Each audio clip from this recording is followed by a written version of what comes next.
Let's talk about this show that I'm really excited about seeing myself. I hope to get there. It was 50 years ago today. It's this new tribute show that is all about the Beatles White Album, which is super star-studded. We are working on getting some of the guys on this show. They offered us some of the guys to interview. I'm kind of hoping for Todd Rundgren, but we'll see how it all shakes out here. Obviously, check back on the morning show page at wehm.com.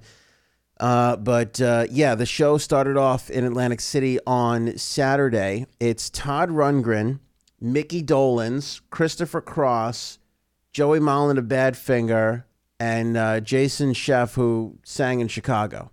So, hugely talented cast of characters. Like, this isn't your, just regular four great musicians, dressing like the Beatles and going out on tour. Not that there's anything wrong with that. Those artists tend to be great as well.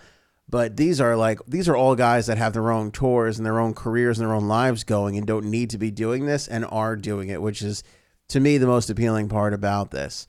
So it was 50 years ago today is the new is the name of the tour.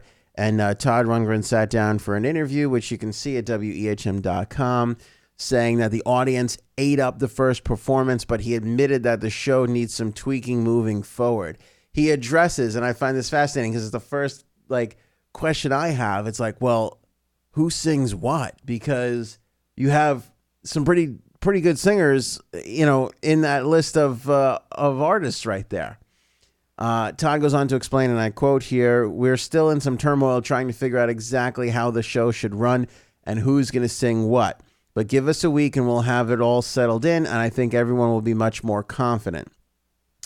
Among the White Album tunes Rundgren is playing are While My Guitar Gently Weeps, Helter Skelter, and Everybody's Got Something to Hide Except for Me and My Monkey.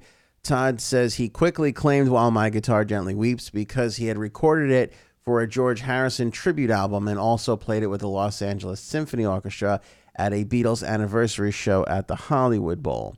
Rundgren adds that he enhances his performance by working in some costume changes, noting that he has a, quote, theatrical streak and thinks it helps to, quote, break the show up. Todd reports that among the White Album tunes fans won't hear on the tribute tour is John Lennon's Revolution Number 9.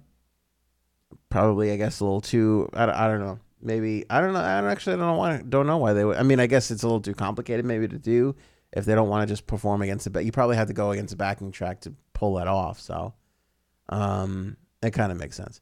As for his own tunes, Rundgren performs two of his biggest hits, Hello, It's Me, and I Saw the Light on the tour. Dates are listed up at wehm.com, but the run will come here to Long Island at Westbury, at the theater at Westbury, on October 12th. So that's pretty cool. And it kind of plays all around the area. They're also doing Staten Island St. George Theater, which is gorgeous. They're in Red Bank as well. Morristown, New Jersey at the Mayo Performing Arts Center. And they're up in Boston. They're at the Ridgefield for my Connecticut people. And they go all around Pennsylvania, D.C. They'll be in Arizona in December. LA, Vegas, they're basically everywhere on this run. It sounds super interesting. The poster is really nice. We're looking at it here in the EHM studio. Really slick looking poster. And I'm just excited for this run. Hopefully we'll have one of the guys on. I don't really like to throw that info out because scheduling is always super difficult, but they've been after me when they announced the show. Actually, before they announced the show, they reached out to me. And I was like, hell yeah, we'll try and get this done. So we'll put it together. Hopefully we can get Todd, Mickey, somebody. I think it would be great to talk with them, especially now that they've got a couple of shows. Hopefully by the time we get to speak with them, they'll have a few shows under their belt so we can talk about how they ironed out this process. But cool tour, cool idea, and hopefully we'll have more all about this coming up right here on The Morning Show with Anthony.